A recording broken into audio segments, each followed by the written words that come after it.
Coach Corey Wayne, and this is my video coaching newsletter. The topic of this newsletter is going to be an unresourceful state of mind. Well, I've got 3 emails that I'm going to go through with you today. And what we're going to talk about is fear and how to maintain your emotional self-control. Because as you're going to see here with the first email, the guy that I'm going to go through, this particular first email is from a guy I did a phone coaching sesh with earlier this past week. And he's in such a distressed, fearful, and neurotic state of mind that it's like when I was doing the phone session with him, he was constantly interrupting me and talking over me. He would just start talking while I was in the middle of explaining something to him, and he wouldn't shut up. He would keep talking as if I wasn't there. And when somebody does that, it's like one of the things that Stephen Covey said. Most people listen with the intent to respond, but not to understand. And what I said, I interrupted him. I said, dude, you're being rude, obviously. And if you keep interrupting me like this when I'm trying to give you the answer to what you've asked for, you're not going to get anything out of this phone session. And he kept doing it pretty much throughout the phone conversation. And then when I got an email from him a few days later, obviously you're going to see it in a minute, he just basically said he's just so in such a bad place right now, it's like he can't even think straight. And the key is that when you're in a fearful state or a neurotic state, or you're worried about something, whether it doesn't have to be regarding your personal life, it can also be like when you're trying to buy a car that you really want, or trying to buy a house that you really want, or you're trying to negotiate your salary on a new job that you really want. When you get into that fear of loss type of mindset, it's like you totally, because I have a client that is a professional poker player. And he's great at maintaining his emotional self-control because obviously he's been practicing that and rehearsing it over a long period of time. And so he's used to, like when his girlfriend does something, because he's a good poker player, he sits, he thinks, he contemplates, he schemes out all of the possibilities, the good, the bad, the ugly, the indifferent, if you will, and then he makes his move. And this is something that all human beings, men and women both, need to learn how to do, because especially whether it's negotiating a salary or negotiating a car or a deal on a new house or selling your house, when you become in a fearful state, it's like you totally lose your ability to negotiate things to your own benefit. And as you may have heard me say many times in the past, you don't get what you deserve in life, only what you negotiate. So before I get into this guy's email, I got a quote that I'm going to share with you that I wrote.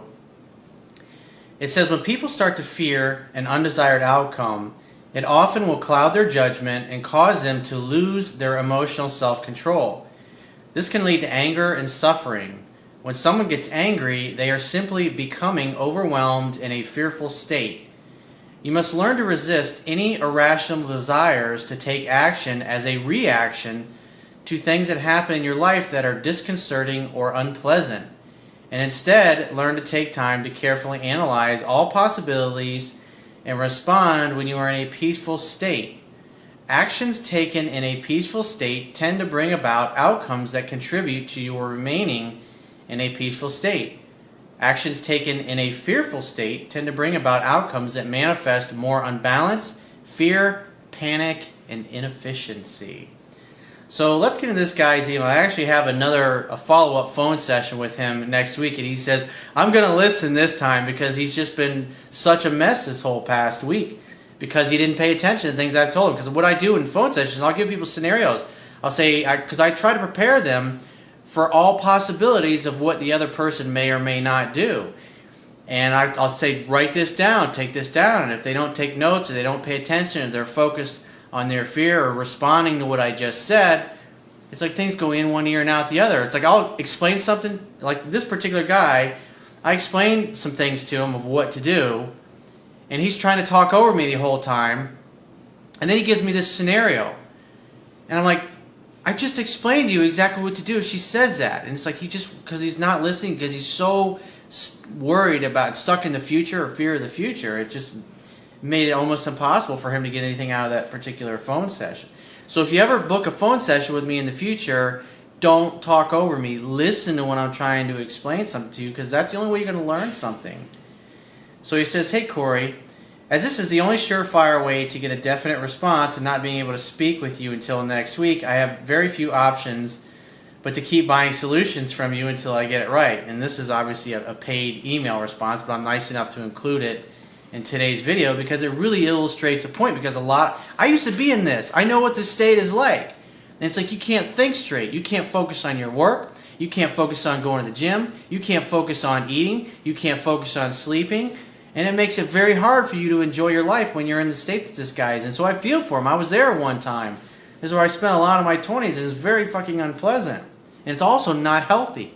Because when you're in a stressed state, your body produces toxins to mirror your beliefs and what your feelings and your emotions are. He says, I'm not centered in my masculine, and I have had everything ass backwards my whole life on the dating scene. Since I didn't absorb anything from our phone conversation, I have continued, as you say, to making things complicated.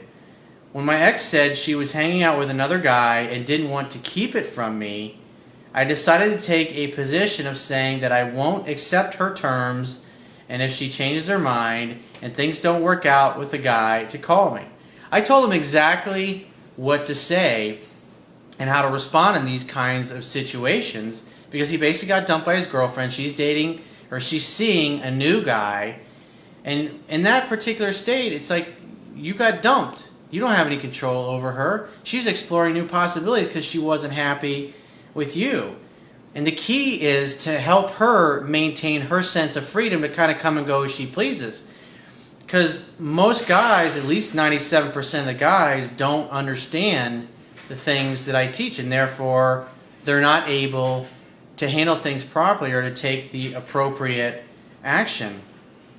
So what I shared with him to do is just have the attitude of, I don't care about him. He can keep you busy when you're not with me. That's actually one of the things I talk about in the Best Comebacks Ever article that I wrote. So if you Google Corey Wayne, the best comebacks ever, then you'll be able to, because I've got probably like a dozen or so comebacks to situations just like this that will communicate that you have a take it or leave it kind of attitude without obviously saying it that way. This allows a woman to come to you at her own pace. She'll start testing the other guy and seeing what he's made of. And when he starts falling down because he's not prepared, that'll literally drive her right back into your arms. He says, as I have finished reading your book and now realize that being centered would have been to say, I don't care about him and you can see him when we're not together, etc., I'm in a bind. Well, even though I wrote to him in an email, a previous email of what to do, it's like he still didn't listen. He still didn't pay attention to it because that's not what I said. You can still see him when we're not together. That's not the way to say it. I don't care about him. He can keep you busy when you're not with me. There's a big subtle difference, just like when it comes to asking a girl out. When are you free to get together? That communicates and presupposes that she's going to say yes, and of course she wants to see you. Now, a guy who's successful and usually used to getting what he wants, he's going to phrase things like that. Why? Because that's just simply how he thinks. That's his experience. That's what he's used to. But when you take things that I say that are specific and you rephrase it in your fearful state, such as, gee, would you like to go out sometime? There's no confidence in that. But the guy that's saying that matches and mirrors the state in his belief system instead of saying what I told him to say in the first place. It may seem innocuous and not like a big deal, but it's a big difference that makes all the difference. And so he says, do I try and reverse what I said somehow and continue with your approach from today's email? So now he's thinking, oh, I got to do something. I got to fix something. It's like at this point you've already said everything you need to say. It doesn't fucking matter. And I told him to do nothing until we talk next week. Because at the end of the day, this girl's dating some other dude at this point. And so if she does call him and she does reach out and get in touch with him, he should assume that she wants to see him. Make a date to hang out, have fun, and hook up. He said, or should I stay firm, not expecting that I don't want to be that backup guy if she still talks to me but hangs with him? Again, the whole point of her reaching out to you, assume she wants to see you, make a date. If she won't do it or she says, well, I'm kind of seeing somebody else, then just say, great. Give me a call if it doesn't work out because I would love to see you. That is the proper way to say it. Exactly like that. That doesn't mean take those words and rephrase it in a weak way that mirrors your fearful state. So he says, I'm sorry for all this BS, but I'm desperate to find my center, and I have accepted that I need to listen and absorb what you're saying. Exactly. Now you realize. So the key is meditate, breathe, close your eyes for about 10 to 15 minutes, just like this, and just focus on the inhale, focus on the exhale. Just focus on your breath going into and out of your body. Don't focus on anything else. And if your thoughts start to wander, just focus on the inhale. Breathe in, breathe out. And if you're in a fearful state and you're thinking, like, oh, I got to respond, I got to do something, do that. Breathe, meditate for about 10 to 15 minutes, breathing in, breathing out, and just focusing on nothing else but your breath. Don't try to clear your mind. Just focus on your breathing. If you do that for about 10 to 15 minutes, you'll completely forget. Your mind will become pretty still and pretty quiet. And it'll be easy for you to take the appropriate action when you're in a peaceful, relaxed state. So let's get into the second guy's email. He says, hey coach, so I dropped you a small donation a couple of days back for the great advice you're putting out there for us guys. Well, thank you for donations. I always appreciate those. And if you'd like to make a donation, if you're watching this on YouTube, underneath the video where it says show more, there's a link that'll take you right to where you can donate in PayPal. You don't have to have a PayPal account. Obviously, you can use debit or credit cards if you'd like. And also on my website, in the right-hand column, there is a donate button. So he says, I mentioned in my reply to you that I may be getting in touch via emergency email. Well, my friend, that time has come. So the short version of a long story. A few months back, I started dating a girl from work. For about 2 months, it went quite well, and we spent a handful of nights together, spread apart. However, it got to the point where I could feel something change with her. She started growing distant, and the usual texts becoming further apart and shorter in tone. Obviously, when those kinds of things happen, your natural instinct is something's wrong. I have to do something. I have to fix something. Because us guys, we're logically brained, and that's how we tend to think. But what you have to realize is that women are like cats. There's actually a chapter in my book where I talk about this extensively. And I also did an article, Women are like cats, men are like dogs. So if you Google Corey Wayne, women are like cats, men like dogs, it'll come up. Watch the video and read and follow what I say in there. This is a really important concept to understand. Because when a woman starts moving forward like that, you think something's wrong. I did something wrong. What do I do to fuck it up? Let me fix this. Let me put it back the way things were, where she was chasing me. And you just have to understand that cats sometimes get bored. And sometimes they go and they roam the neighborhood. And you can't take it personally. You can't get butthurt about it.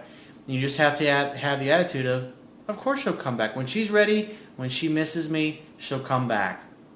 It's all part of loving her in such a way that she feels free. So she's testing her freedom. Maybe she's busy doing something. It doesn't matter. That's why it's helpful to have other options when you're trying to learn this stuff so you don't come unglued and screw things up with a really great girl. He says, my gut was telling me something had changed. However, I did maintain majority of my strength, but as time went on and I mentioned about meeting up, her responses were somewhat positive. However, she didn't actually agree to meeting up. Yep, slowly I weakened internally until it got to the point where I cracked and sent a text basically just saying I could see she had gone distant, etc., and I hoped I hadn't done anything to contribute to that. Think about that. He's in a fearful state. I'm afraid I'm losing you, and therefore what he says matches and mirrors his fearful state. And so what in essence is going on is he's in a weak state.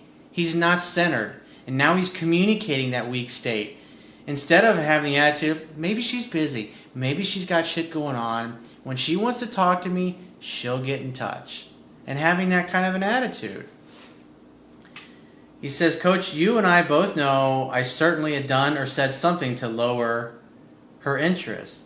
Yeah, it's when a woman feels like she's losing her freedom or could potentially lose her freedom or it's starting to feel like a relationship or you're starting to focus on locking her down. That's what she does. She backs away to test and see what you do. And the typical guy just jumps all over her ass. It's just like, think about it. When a cat starts to walk away and you want to continue holding the cat and then you chase after it, what does it do? It hauls ass. That's the same thing women do. They run away. They're going to come back when they want, and nothing you can do is going to make that happen any sooner than the cat is ready.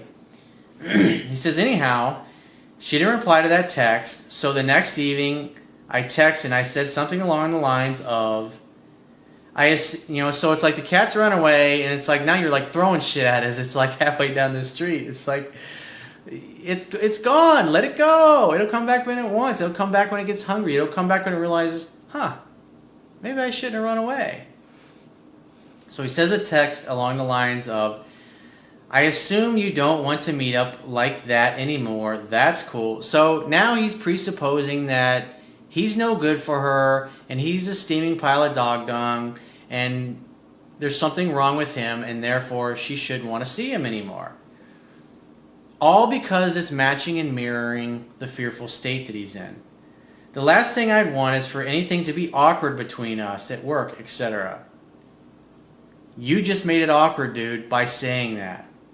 So he says, lo and behold, the reply I got was the friendship speech. You friend-zoned yourself out of your own fear.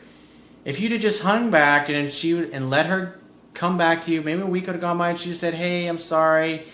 I've just been real busy and this is kind of starting to feel like a relationship. It's like, honey, it's cool, no problem. You just broke up with somebody or whatever. It's like, let's just take our time with this. It's like, I'm totally cool with it. I'd love to see you. If you got stuff to deal with, that's awesome. I'm busy too. And it's like, I'm just grateful that we can get together whenever.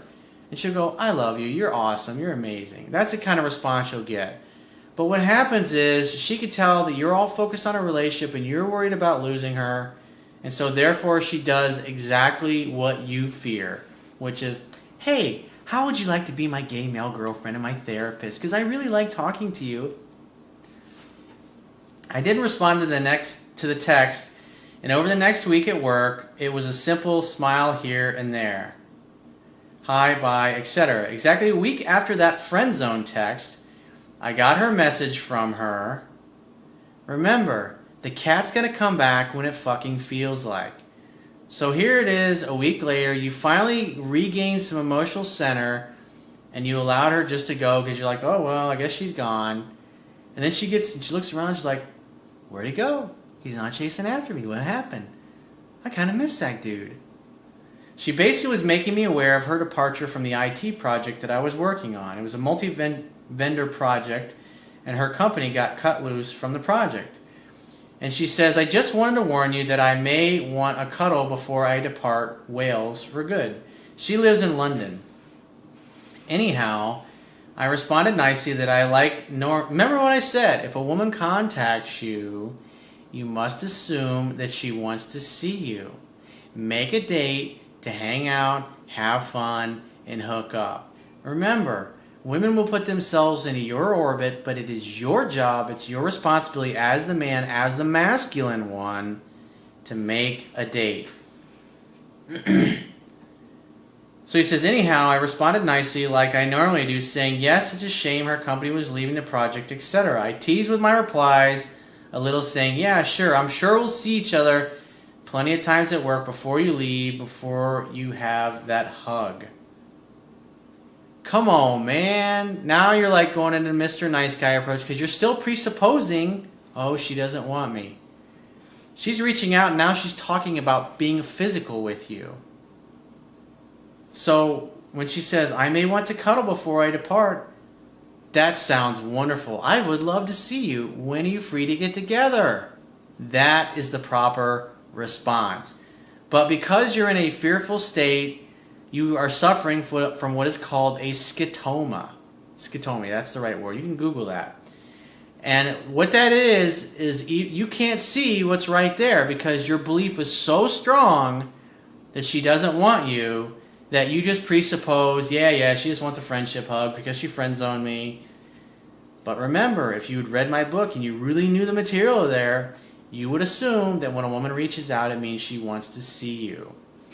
And it's okay if she says, oh, I don't know, I'm not sure my schedule, I'll have to get back to you, whatever it happens to be, and then you let her get back to you. And just say, great, well, when you figure out your schedule, give me a call, because I would love to see you. That allows her the freedom to come to you at her own pace. So he says, after he tells her about, yeah, I'll give you a friendship hug at work. Bad way to go, dude. She seemed quite keen, and her replies quickly went from wanting a departing hug to having a cuddle every day up until her finish day, a 2-week period in total.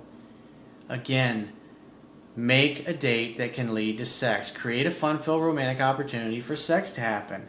Now you're acting like the gay therapist at work. You're continuing to keep yourself in friend zone instead of being the leader in doing what you want, which is dating her, hanging out, having fun, hooking up. He says, I played with this a little and replied saying I can't be handing out hugs at work too much. I have to maintain a certain amount of professionalism in the office as I still have a job here. This was on Thursday when I arrived at the office the following Tuesday. For the first time ever, she had moved from the far side of the office and was sitting literally feet away from my desk. Women put themselves into your orbit so you will be the leader and do something. So she's putting herself around you physically, hoping you know what to do. But because, well, I'm a friend zone. Oh, well, I guess I can't get no more pussy. Come on, man. I was kind of excited and felt good about this. But at the same time, it was confusing to me. It's fucking crystal clear to me. If you knew the book inside and out, you would understand. Oh, she's reaching out to me. She must want to see me. Let me make that happen in as few steps as possible. And some of you that watch this going, Corey, you say that shit all the time. That's because I'm teaching a fundamental concept right now. And there are people that are watching this that are completely ignoring what I just fucking said. It went in one ear and out the other because they're in a fearful state. And this guy's been watching my videos and he's read the book, and yet he still is ignoring the truth that's there because his belief is so powerfully strong that he doesn't deserve her and she doesn't want him, even though she's physically moving into his space. It's like, I mean, what does she got to do? Just fucking rip her pants off and bend over on her desk and say, give it to me, big boy. So he says, after he says he's confused, he says, after reading your book and watching your various videos you have on YouTube, now I know she was clearly putting herself into my orbit in hopes that I'd ask to get together. Ding ding! We have a winner! I admit, part of me knew this is what she probably wanted, but the egocentric part of me was saying, well, no, I'm not going to ask because she blew me off. That is not the case, dude. It's the fact that you don't believe you deserve her. That's what's clouding your judgment and causing you to say and do the wrong things. She will have, saying, because she blew me off, she'll have to come to me. I know what you're going to say. Women won't come out and ask you out on a date. I say the same shit over and over and over and over. And that's why I do these emails, because every situation is a little different. And I'm constantly focusing in on fundamentals so you can get it. Because women are different. They're not going to do the exact same thing all the time. Each situation is going to be a little different. That way you can analyze real-world situations that other guys are fucking up in and go, oh, I'm not going to do what that guy did. I fumbled the football and didn't ask her out. Her last 2 weeks there came and went, and I had a text from her, and you could have been fucking her the whole time, dude. I had a text from her on the last day where I had left the office and headed home. She basically said it was great to meet me there, and it was lovely getting to know me, and I really wish you would fuck me. No, she didn't say that, but that's what she's trying to communicate. But since he believes he doesn't deserve her, he can't see that. I replied pretty much saying that it was great meeting her also, and I wished her all the best with the next venture in her career. Just like a friend would do. Just like a therapist, just like the gay male girlfriend. That was a little over a month ago, and I've not contacted her at all. Since then, I've noticed she's been liking my Facebook posts again. This is something she stopped doing a while ago, and during the time I could feel her becoming more distant with me. I haven't responded to any of her likes and just continued with moving on and concentrating on my work. Good, you shouldn't. Tonight I got a text from her, LOL. It's along the lines of telling me she's currently at a show watching some comedian who is trying to do a Welsh accent. He says, I'm Welsh and we do have awesome accents. And that it's reminded her of me and that she hopes I'm well. How many times have I said in videos, where women will call and say something reminded her of you.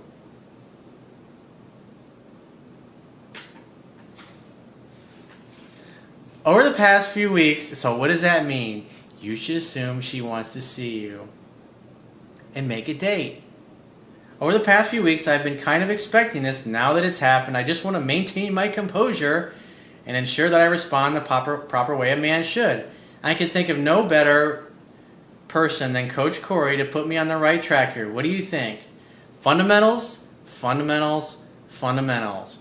Repetition is the mother of skill. Excellence is not a singular act. It is a habit. You are what you do repeatedly.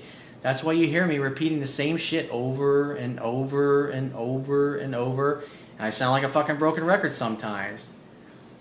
He says, she texted around 9:30, so I won't respond until sometime tomorrow afternoon. I look forward to hearing from you, Coach, and I hope this email hasn't been too long. Well, it's been a good email because you detailed specific things in there that are important. And so what I would say is, hey, it's great to hear from you. It's nice to hear that you're missing my sweet Welsh accent. We should get together. I would love to see you. When are you free to get together? That would be my response.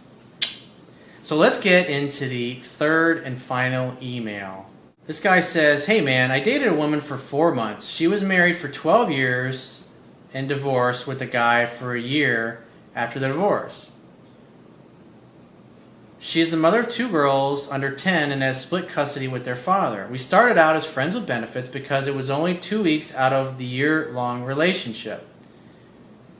So basically, she was married for 12 years, got a divorce, and then she dated a dude for a year and a half. So a woman like that's going to be all over the ice emotionally. And that's why it is absolutely essential that when the kitty cat goes and roams the neighborhood, that you don't come unglued and start running after her, because all you'll do is chase her away. He says, I've been single for 2 years, just dating around and working as many hours as I could, and I was desperate to get a girlfriend. No, he didn't say desperate to get a girlfriend, but that's obviously what he was thinking. So he was fearful that he's like, oh, I got a live one here. This may work out. The pussy is great. She said from the first day she only wanted sex. I said, cool. That's the only thing. Hang out, have fun, hook up. How many times have I said that? Hang out, have fun, and hook up. How many times does that appear in my book? How many times have I said that in videos? That's the only thing a man needs to focus on. Unless and until the woman says, where is this going? Where do you see us going? And you say, instead of presupposing anything, what do you mean? Just like a good poker player would. What are your thoughts on that? What are you thinking? What do you want, honey? Tell me. I want to know. Don't leave anything out. As time passed, more things started staying at my house, and it looked like a chick lived there. Don't get too excited about that, dude. What that means is she's slowly choosing you. She's slowly moving herself into your life. Just let her come into your life. I mean, remember, movies from 30, 40, 50 years ago, this is what you saw women doing. They get to the point where they can't take it anymore, and they want it's like the more a woman's attraction level for you grows, the more of your time she wants. And if you watch the older movies, the guys are doing everything they can to avoid marriage and moving in together and all that stuff. And eventually, she's just relentless. She wears them down and eventually says, of course, baby, I'd love to have you. She told me she was starting to feel like we were in a relationship, asking questions like how I think an introduction to her girl should go and things like that. Well, what do you think, sweetheart? What do you think? I mean, what are your thoughts on that? What would you like to see? What is the best way that you'd like to see a guy handle that situation where you go, I got the best guy in the world. He is so fucking awesome. He's such a great guy. I'm so proud to have him in my life. What would that look like to you? Ask a question with a question, because 9 times out of 10, if you start giving her a direct answer like that, you're going to say something and you're going to put your fucking foot in your mouth.